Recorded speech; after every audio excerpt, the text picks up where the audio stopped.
आज हम बात करते हैं मानव विकास की। तो पिछले अध्याय में हमने बात की है कि किस तरह से हम जब भारत का भूगोल समझते हैं तो भारत की जो संस्कृति है, भारत के जो संसाधन हैं वो महत्वपूर्ण है। पर मानव विकास समझना उतना ही अत्यंत आवश्यक है, क्योंकि मानव विकास के द्वारा ही इन सब संसाधनों को हम काम में ले सकते हैं।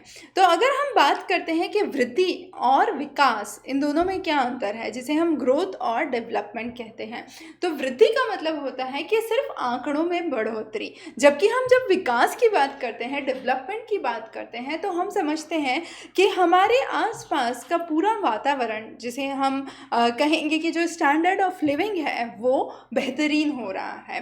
तो जब भी हम विकास की बात करते हैं, विकास एक तरीके से स्वतंत्रता है। स्वतंत्रता है अज्ञानता से, स्वतंत्रता है अशिक्षा से, स्वतंत्रता है गरीबी से, और इन सभी चीज़ों को धीरे धीरे हम जड़ से निकालने की कोशिश करते हैं। तो जब भी विकास को हम ध्यान से देखने की कोशिश करते हैं, हम ये समझते हैं कि कुछ इलाके हैं जहाँ पर विकास की गति बहुत ज़्यादा है, कुछ इलाके हैं जहाँ विकास की गति कम है। अब पहला तो हम ये समझेंगे कि ऐसा क्यों है, क्या चीज़ें हैं जो इसको प्रभावित करती हैं, और किन चीज़ों की सहायता से हम इसे बढ़ा सकते हैं। जहाँ पर भी विकास है और जहाँ पर भी कम विकास है, वो दोनों ही जगह निश्चित तौर पे एक साथ कोएग्जिस्ट करती हैं या एक साथ रहती हैं। हम जब भी समानता की बात करते हैं तो ज़्यादातर ये देखा गया है कि जो समान लोग हैं उनमें समानता को देखा गया है। पर हमें सभी लोगों के बीच में जब समानता का अध्ययन करना है तो वो असली विकास की बात हम करते हैं। अब विकास के कई मायने हैं। एक वेस्टर्न व्यू, या जिसको हम यूरोसेंट्रिक व्यू भी कहते हैं, वो ओपिनियन बहुत ही सिंपल है। उसके द्वारा जहाँ पर जितनी ज़्यादा प्रगति हुई है वहाँ पर उतना विकास है। ये प्रगति का मायना हम कैसे समझते हैं? ज़्यादा से ज़्यादा उद्योग लगे हैं, ज़्यादा से ज़्यादा कंप्यूटर लगे हैं, ज़्यादा से ज़्यादा यातायात के साधन हैं, शिक्षा के संसाधन हैं, स्वास्थ्य की सुविधाएं हैं और सुरक्षा है। तो ये माना जाता है यूरोसेंट्रिक व्यू में, जिसमें हम यूरोपियन व्यू की बात करते हैं या वेस्टर्न व्यू की बात करते हैं। पर भारत में इस कहानी थोड़ी सी अलग हो जाती है। क्यों? क्योंकि कई वर्षों तक हम गुलामी से दबे रहे। तो जो कॉलोनियल और इम्पीरियल सोसाइटी का हम बोलेंगे एक छाप छूटी हुई थी हमारे देश पर, वो एक बहुत बड़ा मायना थी, जिसकी वजह से जो विकास की गतिविधियां हैं उसके स्वरूप बदल गए। क्योंकि इसी के चलते सोशल डिस्पैरिटीज़ देखी गई, छुआछूत देखा गया, भेदभाव देखा गया, लिंग का भेदभाव देखा गया, जाति का भेदभाव देखा गया। कई जो सेक्शंस थे सोसाइटी के, जैसे जो आदिवासी थे, उनको मार्जिनलाइज कर दिया गया, उनको एक हिस्से में सीमित रख दिया गया। और कुछ जगह ऐसी थी जहाँ संसाधन बहुत अच्छे थे, जहाँ व्यापार की सुविधाएं बहुत अच्छी थी। कुछ चीज़ें ऐसी थी, कुछ जगह ऐसी थी जो बहुत ही विषम स्थितियों में मौजूद थी। तो वहाँ पर क्योंकि संचार अच्छा नहीं था, वहाँ पर यातायात अच्छा नहीं था, वहाँ पर विकास नहीं हो सका। तो ये दोनों ही मायने हमें समझना ज़रूरी है। पर चाहे जिस भी मायने की हम बात करें, हमें ये समझना अत्यधिक आवश्यक है कि जब भी विकास को समझा जाता है तो जो गरीब होता है वो सबसे ज़्यादा मुश्किल से दौर से गुजरता है। अब 3 तरीके की परेशानी वो झेलता है। पहला तो ये है कि उसके आसपास का पर्यावरण, गंदगी ज़्यादा होगी, प्रदूषण ज़्यादा होगा। दूसरा ये है कि उसकी सोशल कैपेबिलिटीज़ या सामाजिक जो उसकी क्षमताएं हैं वो धीरे धीरे कम हो जाती हैं, क्योंकि वो अपनी जड़ों से छूटता जाता है। अगर वो एक गाँव में रहता है तो वो शहर में नौकरी की तलाश में आता है, वो अपने सामाजिक परिवेश को धीरे धीरे खोता चला जाता है। इसी तरीके से उसकी जो पर्सनल कैपेबिलिटीज़ की हम बात करेंगे, क्योंकि उसके आसपास का वातावरण अच्छा नहीं है, वो झुग्गी झोपड़ी में रह रहा है, वो स्लम्स में रह रहा है, तो उसकी बीमार होने की प्रोबेबिलिटीज़ ज़्यादा बढ़ जाती हैं, एक्सीडेंट्स होने की प्रोबेबिलिटी ज़्यादा बढ़ जाती है। तो हर तरीके से जो गरीब है उसके साथ ज़्यादा मुसीबतें जुड़ जाती हैं।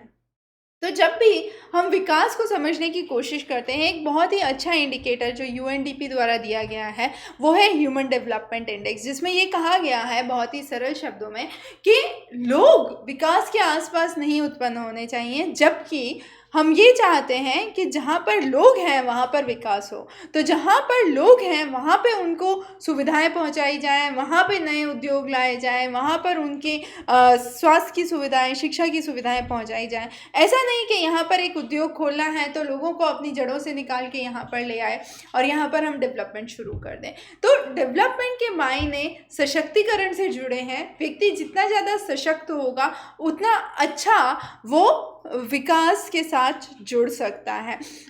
इसमें एक और बहुत महत्वपूर्ण चीज़ है कि ज़्यादा से ज़्यादा हमें अपॉर्चुनिटीज़ बढ़ानी है, लोगों के लिए चॉइसेस बढ़ानी है, आसपास का वातावरण बेहतरीन करना है, पॉलिटिकल फ्रीडम बढ़ानी है, ह्यूमन राइट्स को बेहतरीन करना है और हर व्यक्ति के सेल्फ रिस्पेक्ट को आगे बढ़ाना है।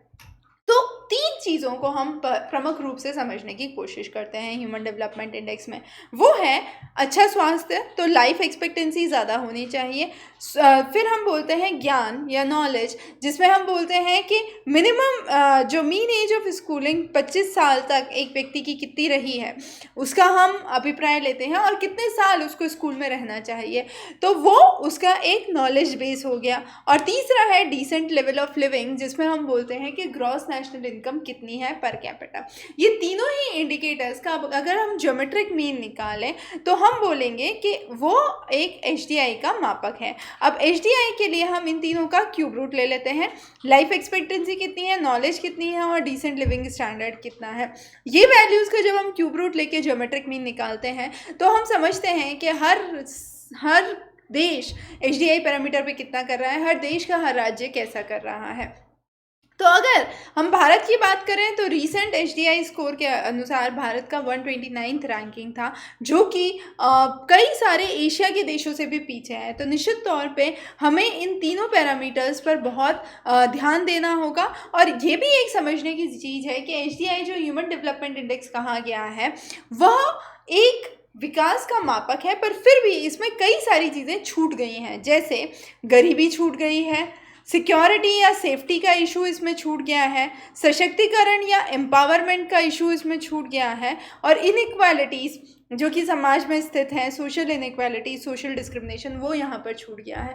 तो इनके लिए अलग इंडिकेटर्स बनाए गए हैं, अलग पैरामीटर्स बनाए गए हैं। अब ह्यूमन डेवलपमेंट इंडेक्स अगर भारत की वैल्यूज़ की बात करें और विश्व की वैल्यूज़ की बात करें तो थोड़ा अंतर है। ये विश्व की वैल्यूज़ हैं और ये भारत की वैल्यूज़ हमने यहाँ देखी हैं। तो भारत की वैल्यूज़ निश्चित रूप से विश्व की वैल्यूज़ से काफ़ी कम है।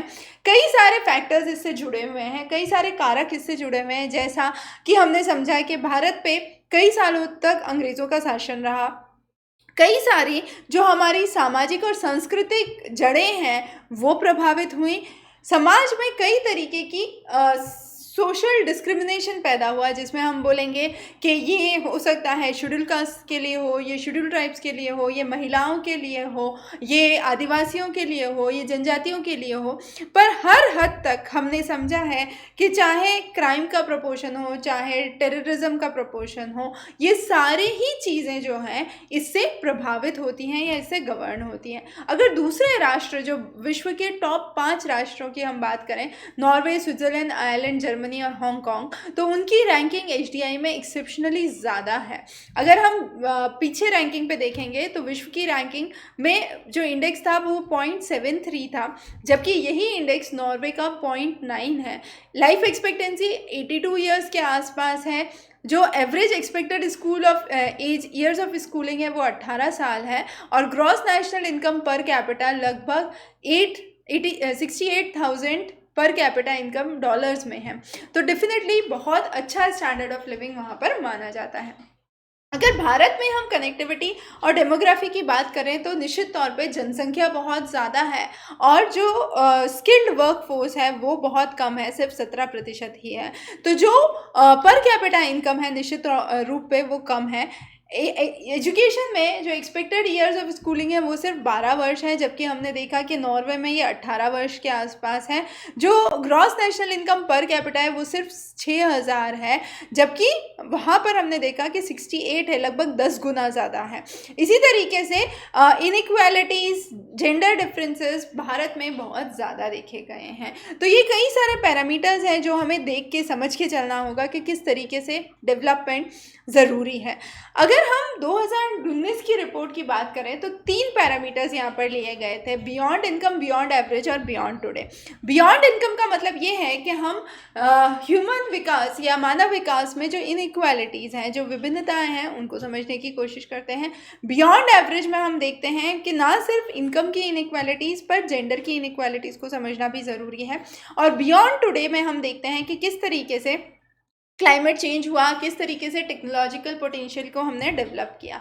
अब अगर हम बात करें कि एजुकेशनल आउटकम, तो जो राष्ट्र ह्यूमन डेवलपमेंट इंडेक्स में बेहतरीन कर रहे हैं वहाँ पर उच्च शिक्षा में लगभग 55% का एनरोलमेंट देखा गया है, जबकि जो राष्ट्र ह्यूमन डेवलपमेंट इंडेक्स में कम परफॉर्म कर रहे हैं वहाँ ये प्रपोर्शन सिर्फ 3% देखा गया है। तो यहाँ पर हम समझ सकते हैं कि हायर एजुकेशन में कितना बड़ा गैप या डिवाइड देखा गया है।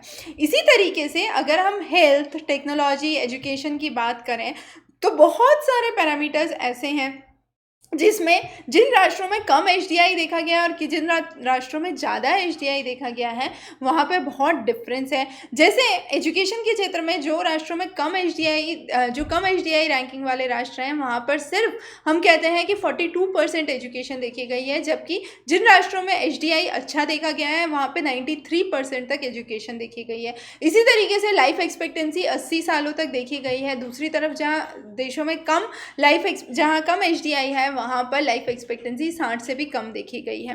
अगर भारत की बात करें तो केरला और पंजाब जो हैं वो लीडिंग एग्जाम्पल्स हैं ओवरऑल एचडीआई इंडिकेटर्स में और हेल्थ में भी। अगर एचडीआई के अलग अलग पैरामीटर्स की बात करें तो एचडीआई ओवरऑल और एचडीआई हेल्थ में ये लीडिंग है।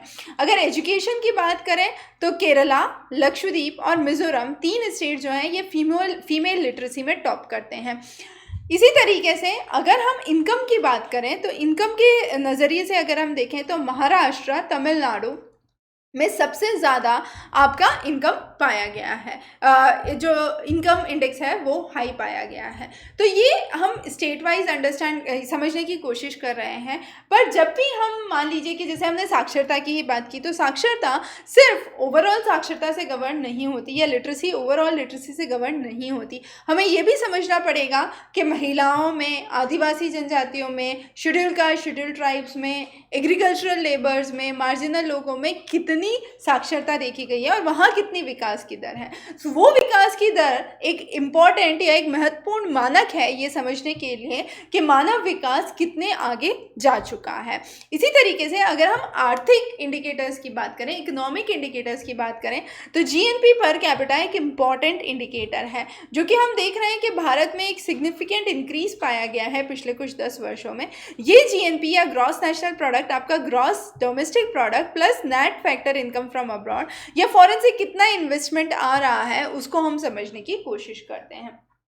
तो डेफिनेटली जिन क्षेत्रों में हम कहेंगे कि पर कैपिटा इनकम अच्छी है या जिन राज्यों में पर कैपिटा इनकम अच्छी है वहाँ पर हमारे ओवरऑल एस्टिमेट्स बेहतरीन होंगे। जैसे भारत में अगर हम बोलें तो गोवा एक ऐसी जगह है जहाँ पर कैपिटा इनकम अच्छी है। दिल्ली, चंडीगढ़ ये वो क्षेत्र हैं जहाँ पर हम बोलते हैं कि पर कैपिटा इनकम हाई पाई गई है। इसी तरीके से अगर स्वास्थ्य सुविधाओं की हम बात करें तो स्वास्थ्य में हम डेथ रेट, बर्थ रेट, जन्म दर, मृत्यु दर, कितना जीवन चक्र है, लाइफ एक्सपेक्टेंसी कितनी है और चाइल्ड सेक्स रेशो कितना है। अब ये चाइल्ड सेक्स रेशो पंजाब और हरियाणा के लिए एक्सेप्शनली खराब रहा है। अब ये एक महत्वपूर्ण कारक है समझने का कि जिसकी वजह से हम ये देख सकते हैं कि किस तरीके से जो फीमेल एजुकेशन है उसको बढ़ाने की ज़रूरत है। बेटी बचाओ बेटी पढ़ाओ का अभियान यहाँ पर शुरू किया गया है। अगर हम 1990 और 1950s और लगभग हम 1990 या 2000 के आसपास के डेटा को कंपेयर करें तो हम देखेंगे कि मृत्यु दर 25 पर 1000 से घट के 8 रह गया है। जो लाइफ एक्सपेक्टेंसी है वो निश्चित तौर पे बढ़ी है, 37 ईयर्स से बढ़ के नियरली 65 ईयर्स या 69 ईयर्स तक हम बोलते हैं पहुंच गई है। बर्थ रेट कम हुई है, 40 से घट के 26 रह गई है। पर 1000 की हम बात कर रहे हैं यहाँ पर। तो इस तरीके से हम समझते हैं कि क्या क्या पैरामीटर्स में बदलाव आया है। निश्चित तौर पे ये एक इंडिकेटर है, ये एक मानक है कि विकास में किस तरीके से परिवर्तन हुआ है, किस तरीके से स्वास्थ्य सुविधाएं बेहतरीन हुई हैं और इनको और बेहतरीन बनाया जा सकता है। साक्षरता, जैसा कि हमने बोला, एक बहुत महत्वपूर्ण पैरामीटर है। हमने देखा है कि 1981 से 2011 के बीच में साक्षरता की जो गैप है मेल फीमेल के बीच में, उसमें कमी आ की गई है, पर फिर भी जो ओवरऑल लिटरेसी या साक्षरता की रेट है वो पुरुषों में महिलाओं से अधिक पाई गई है। तो यहाँ पर एक निश्चित तौर पर डिस्पैरिटी है। कई सारी स्टेट्स हैं, जैसे कई सारे क्षेत्र हैं, जैसे आपका केरला हुआ, लक्षद्वीप हुआ, मिज़ोरम हुआ, यहाँ पर महिला साक्षरता ज़्यादा देखी गई है और सिग्निफिकेंटली हाई प्रोपोर्शंस यहाँ पर देखे गए हैं। तो वहाँ पर हम बोलते हैं कि मानक अच्छे हैं, तो ह्यूमन विकास या ह्यूमन डेवलपमेंट या मानव विकास की दर भी ज़्यादा देखी गई है। अगर भारत में हम लिटरेसी की बात करें तो टॉप 5 और बॉटम 5 स्टेट्स को हमने यहाँ पर एनालाइज किया है। टोटल पॉपुलेशन के रिस्पेक्ट में, मेल फीमेल के रिस्पेक्ट में भी हमने इसको समझने की कोशिश की है। तो किस तरीके से हम साक्षरता, स्वास्थ्य सुविधाएं और डिसेंट स्टैंडर्ड ऑफ लिविंग, जो कि आपकी gross national income per capita से गवर्न होती है, इन तीनों को समझ के मानव विकास को समझने की बात करते हैं। HDI रैंकिंग एक बहुत महत्वपूर्ण पैरामीटर है, पर जैसा कि हमने समझा HDI रैंकिंग में सारे पैरामीटर्स इंक्लूड नहीं होते हैं, सशक्तिकरण उसमें नहीं है, तो वो एक इम्पॉर्टेंट पैरामीटर है जो हमको समझना होगा। बहुत बहुत धन्यवाद।